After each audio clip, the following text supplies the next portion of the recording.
Getting ready to start day 2 here at Hancock Whitney Stadium on the campus of South Alabama University in Mobile, Alabama, the 76th annual Senior Bowl. Incidentally, South Alabama members of the Sun Belt Conference, another member Texas State, maybe about to join the Pac-12.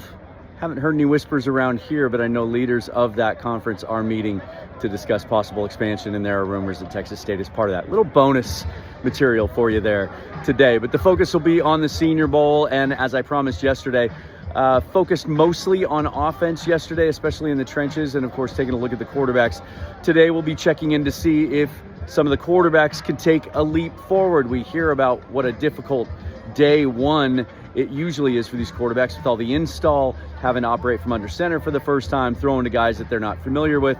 So we'll see if, in particular, Jalen Milroe can take a step forward and be more accurate than he was yesterday. And then I'll be focusing a little bit more on the defensive side of things today, trying to get a look at that really deep and varied defensive line group, and that includes the edge players. A lot of bigger edges out here this year. If you're looking for an edge setter or a 3-4 type defensive end, like Mike McDonald might be, then this is the place to be. And then at a certain point today, I'm going to get to talk to the guys from the Zebra GPS tracking technology, get a little insight into all the tech that's happening here. Every player and the balls are suited with GPS technology so they can track all the movements. You saw some of the top speeds and some of the ball velocity numbers coming out yesterday. We'll get kind of an inside look at how that all works and how it can help these players and coaches get better.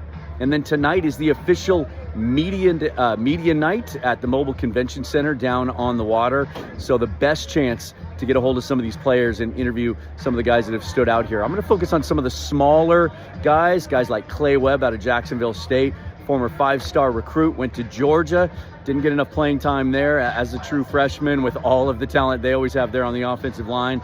And transferred to Jacksonville State, really made a name for himself as a guard, played center in high school, was the #1 center in the nation before switching to guard, so he's got that versatility, and he was a standout here yesterday. Try to follow up with him and some of the guys that don't quite get as much of the attention. And then the plan tonight, 2 live shows. One, Seahawks Forever, I'll do my full recap and guys that stood out today and guys that I think might fit with the Seahawks. And then later tonight, be joining Bryce Coots over on the Pick Is In pod. Be sure to subscribe to that YouTube channel as well. And we'll be taking a look league-wide. That is not a Seahawks-related channel, even though our loyalties are to the Seahawks with our own content.